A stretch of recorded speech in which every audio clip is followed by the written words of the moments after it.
Hi everyone, it's me Cheryl. I hope you're all alright. Happy New Year. I've just realised that this is my first video of the year. A bit late, isn't it? But then I didn't do one in December, it was the end of November, didn't I? It seems such a long time, but really it probably isn't. Anyway, it's good to see you all again, and I have many objects to show you, finished objects. Maybe just many of them, not many. Okay. It just feels like a lot. So, where to start? I mean, sneak preview. Would you like a sneak preview? I'll just glide that way. They're all on there. So I'll bring them forward as I show you them. Yeah, where to start?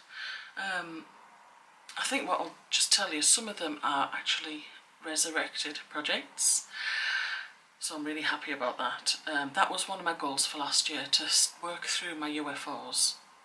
As well as new projects, because there's always the desire to start a new project.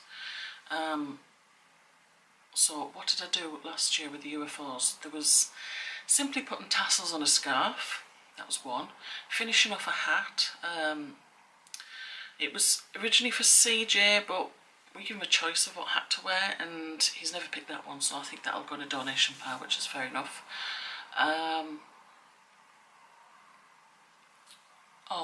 A couple of UFOs that I'm about to show you. I can't recall any other UFOs that are actually finished, but two of them are back there, so I'll be able to show you them. And I wanted to make more socks, to become more au fait making socks and confident, and I did. I made several pairs of socks last year, so I was really pleased about that. There's always loads of new stuff I want to try, so this year, still ongoing with the getting my, oh gosh, my brain's just gone, UFOs, bit by bit. And this year, well, one of my things I wanted to do, like just over a year ago, was beading. Adding beads to knit or crochet. I've got, I was gifted a pattern. I'll show you the pattern now. See that? This was gifted to me by Maren. Hi Maren, thank you for this. She gave CJ some hats, which are really lovely. And I wanted to do beading. I wanted to put some beads on, and this shawl has beads. And I had some beads. Oh, they're in the bag. But I have some beads. I got a selection of, I think, eight different colours of beads.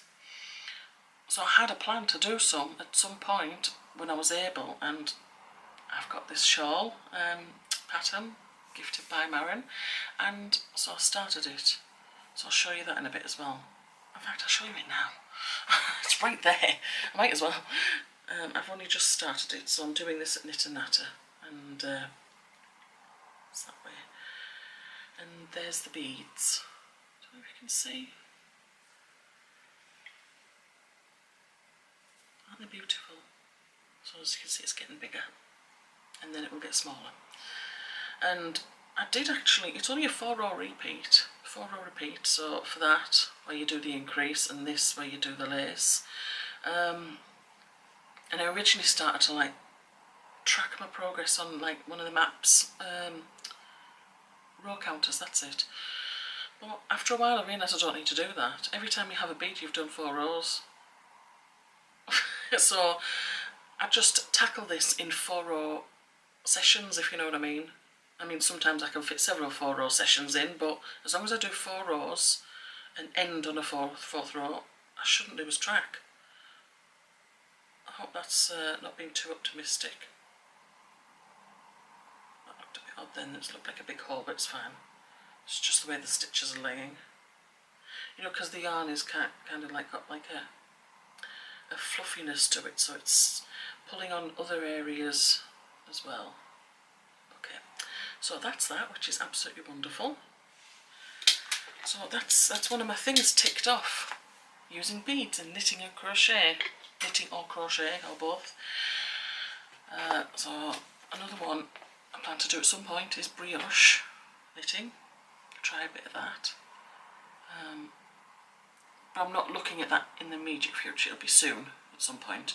And likewise, what's the other thing? I'll use my looms a bit more, because I really enjoy using my looms. and I figured out a way to combat my stash. Stash which I've not got no real love for anymore. And that is, I've got an all-in-one loom, and I just discovered on the Knitting Board website Stitchology series, and this young lady with worsted weight yarn makes 8x8 squares, and it just introduces you to a lot of stitch patterns. And I thought, well, that's a way to improve my skills on a loom, because I enjoy loom knitting even though I could needle knit, and I thought that would be really good to learn new stitches, and at the end of it I'll be using all my red hearts, because actually I don't like them. I like the colours but I don't like the feel of them. So I'll be using all of them and I'll be able to stitch it together and it'll be a big blanket. Now I've got to be, I must be totally random with this, I must be, because I can't, if I focus too much on the colours I'll be going, oh well that colour doesn't match that one, and then it'll stall me and I'll put it away for ages, like I did with the other squares, because I was thinking, oh, all these colours that were on the previous project, they all matched, I added white, I'm making all these lovely crochet squares, and yeah, I didn't stop just because of that. I moved on to another project, that's all it was, but I kept thinking, I don't think any other colours will go with that. I can't imagine using a green or a yellow, you know, things like that, and that was stalling me as well. I thought, oh no, I can't even think like that when they're supposed to be random squares. So this one is definitely going to be random squares. Must be. And all I'm doing it for is to build up my stitch knowledge. So a couple of the finished objects. I might as well show you what's to hand at the moment before I go get stuff from the bed. In an attempt to use some stash yarn, I had this random idea just to make a baby hat, and I did 2 strands of like the red heart worsted on this, and I asked one of my crafting friends on Snapchat who I've seen has made loads of these. I asked him how many rows he made it, so I did the same, except I did a roll brim. And I was looking at it thinking, that's tiny. Now, I've had 2 children. My youngest is 20 years old. I mean, come on, you do forget. And, okay, when's the last time? Okay, my twin nephews, they'll be 10 this year, so I held them when they were newborns. And I did hold a newborn a couple of years ago, nearly. I don't know, he was a few weeks old, so he wouldn't have been a tiny newborn. But you do forget, don't you? And I was thinking, I had this in the palm of my hand thinking, no, it's too small, it's not going to fit a baby, and that's going to be, oh, and I know I've got my baby doll, but I was a bit worried about putting this on the head, because it's more hair, and I was worried about it coming out of the top of its head. So I thought, well, okay, let's just test this. I want to get a totally different yarn weight, totally different. I did it on needles. What size do I come up with? And I made this hat. The pattern is Isolde, I-S-O-L-D-E. If you're my friend on Instagram, somebody asked about the pattern and I wrote it down. So that's what it was. Mind you, I had to add 3 extra sets of pattern repeats because it would have been way too short otherwise. So I did that and it looked better. I just basically followed the picture of what couple themselves and the contributor. You know when you make something and you put it on Ravelry and then the designer thinks, oh, I like that, so they link it onto their project page, if you know what I mean, their pattern page, and it shows off your work. It's a big compliment, and also it shows off their work in different yarns, yeah. So you get a good idea of what it looks like in different ways. So, and they both had more repeats, so I thought, right, okay, I'll do that just in case, and I'm glad I did. I tried this on the baby head and it fit perfectly. So then I tried this and it fit fine as well. But I'm thinking, I wonder what it'd be like with single. And there's my question. I want to try things, so I'm going to try another one of these, but with a single strand, see what happens. Then I want to try it on this one. working first of all just on the blue pegs, and then another one working on all the pegs. I just want to see what it ends up like, because I think I've got enough red hat to experiment with, you know what I mean? Because this is, if you look at the blue pegs only, it's 22 peg loom. This is 24. But they're almost the same size, as in physical size, mould size, I mean. But it'd be interesting to see what the stitches do, what they look like. I love experimenting. Right, so that's what I plan to do with that. Now I'm just going to go back there and grab something. Okay, I've grabbed a couple of things.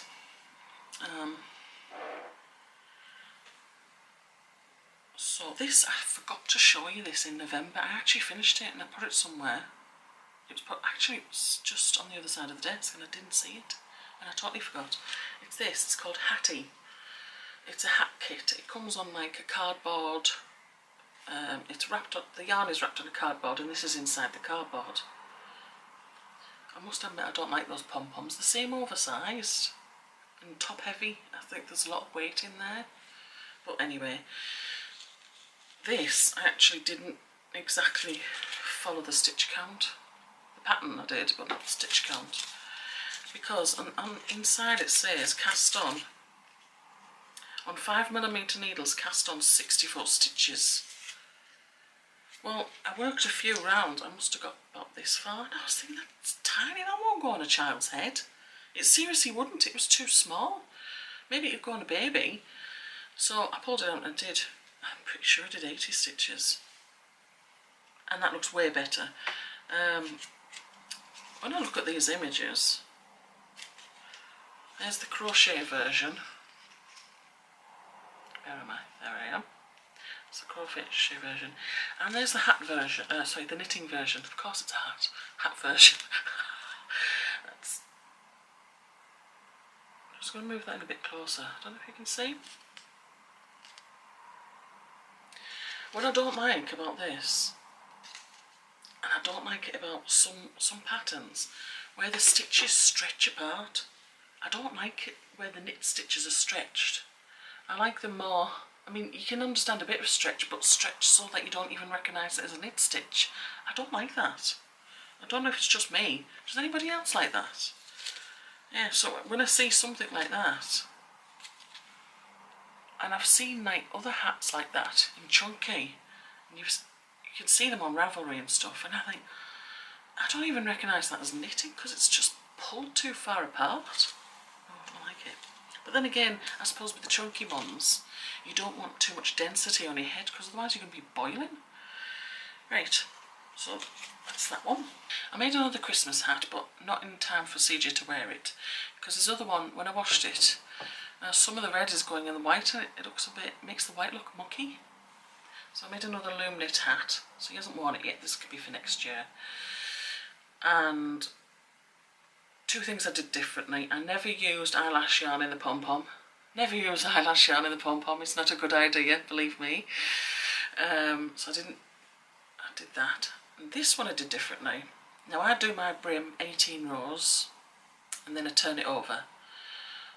So what I did, if you look on the inside, there's no eyelash yarn on the inside. So the first 9 rows, no eyelash yarn. The next 9 rows, I added the eyelash yarn, just so you didn't have anything directly on your head that might itch, possibly. I don't know if it itches, but and then you still get the benefit of it on here. So I thought that looked really good. Okay, one of my UFOs. Now this, it was going to be a Christmas present a couple of years ago for someone, and it's crochet cables, and I was having difficulty. It's the crossover bit. It was 8 stitches. You do the latter 4 first and then you do the former 4. Well, it's fine on the first where you cross over in front, but when you cross over behind, I needed stitch markers, and I was thinking, oh my goodness, I'm running out of stitch markers because of how many stitches there were. And really, at the end of the day, you only need 4, 2 different colours.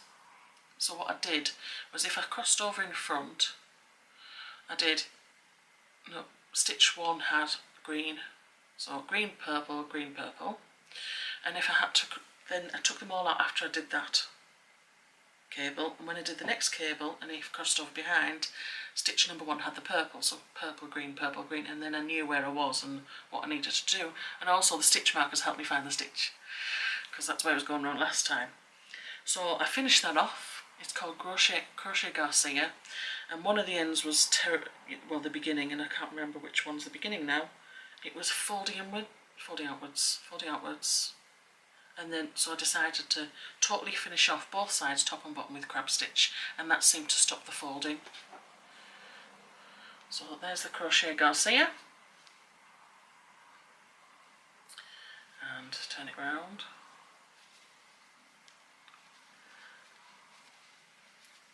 So I'm really pleased how that turned out. But that's a now finished UFO. It's not a UFO anymore, it's graduated. So I'm really happy that I've finally done that. So it might end up being a gift for somebody at some point, or a donation to charity, who knows, we'll see. Next, and I need to block this, I know, and I haven't sewed in the ends either, but at least I can show you. That Spindrift shawl I was making on the needles. I definitely need to block it out because of the bottom stitches, I can see that. And I am concerned about the foldiness here, but I've finished it. Doesn't that look pretty? That's on one side. And this is with hand-dyed yarn from Devon Sun Yarns. So I do know I need to block this, because when you basically stretch out these stitches as well, it'll look better when it's stretched out a bit. God, I need 4 hands. It will look better when it's stretched out a bit anyway. And I don't want to put it on myself because it's not blocked out, it warps at the moment, so it'll look different when it's all blocked out. Which means I need to take my swatches off my blocking mats.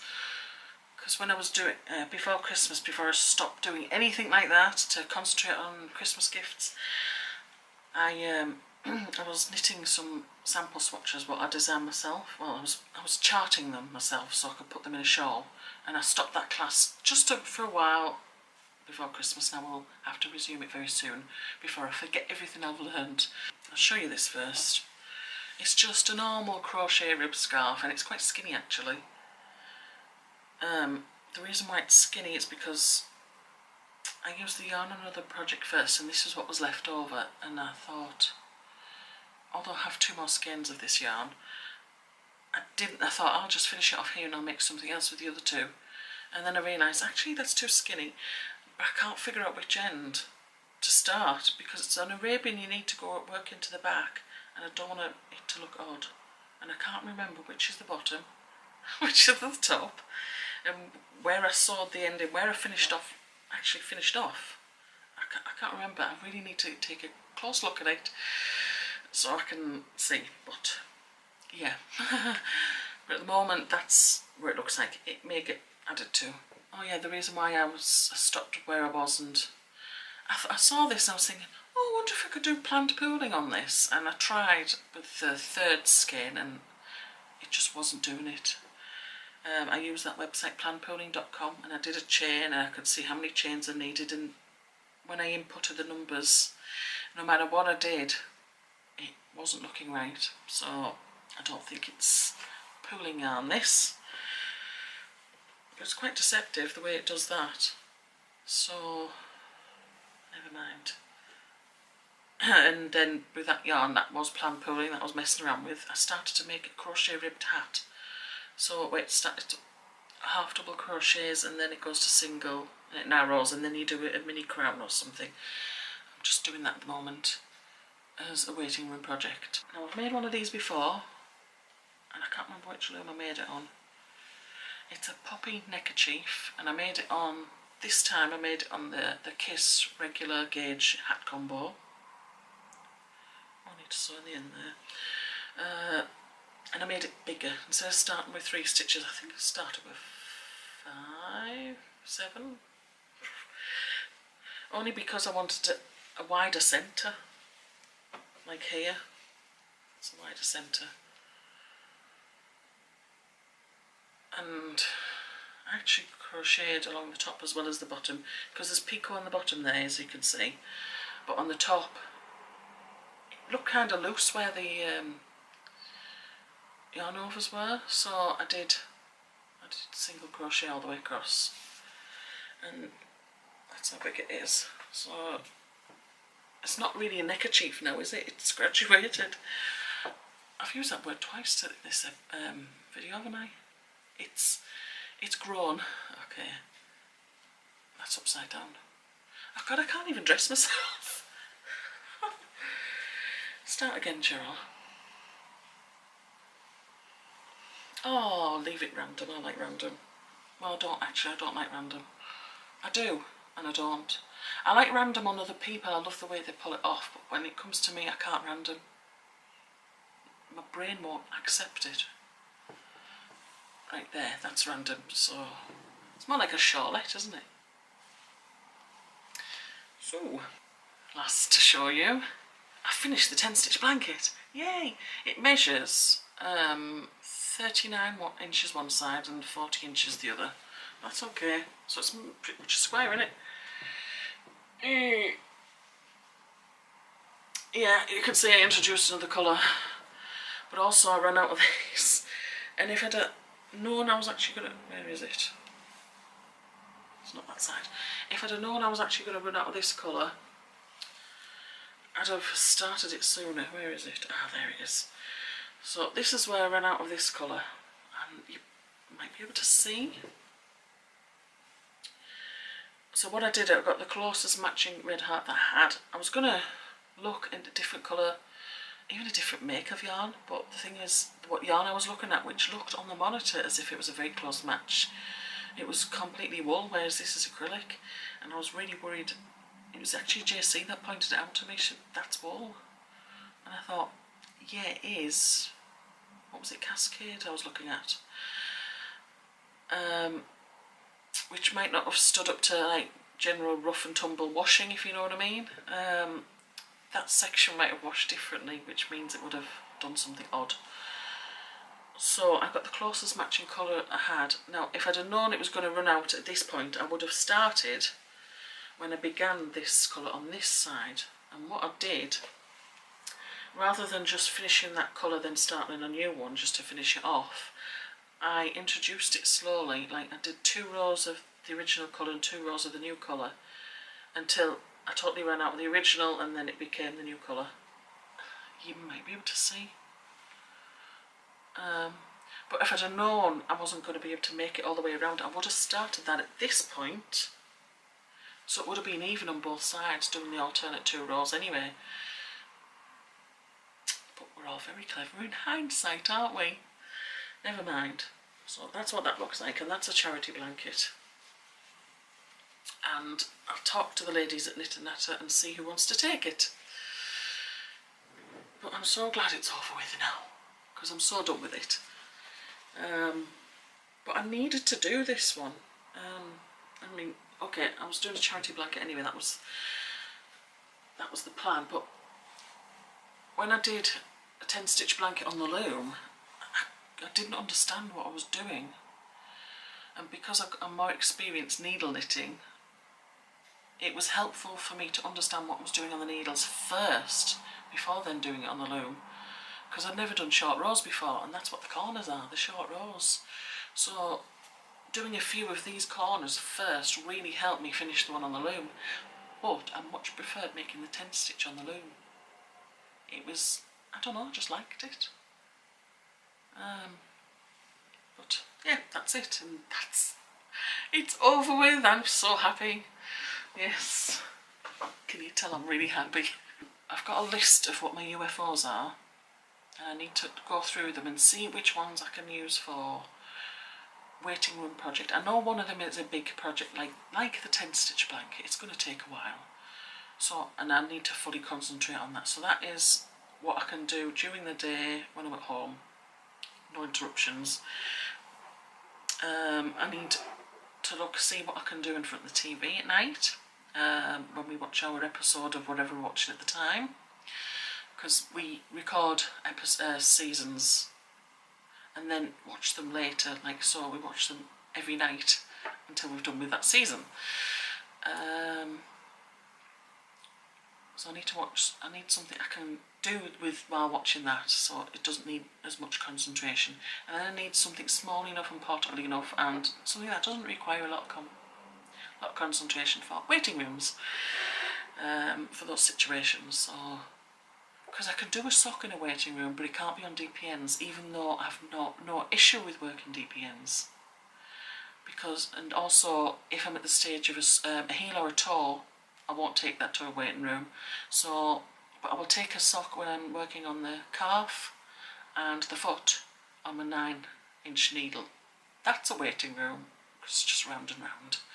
So, yeah, I need to organise my my UFOs in that way and see what I can tackle next. That's the plan. So this is a longer video than I thought, which means I'm going to have to knock it down to 720. But that's okay. It works out alright. It looks okay, doesn't it? So I shall leave it here, and hopefully next time I'll have more finished objects. I'll leave it here, and I will see you next time. Take care, everyone. Bye bye.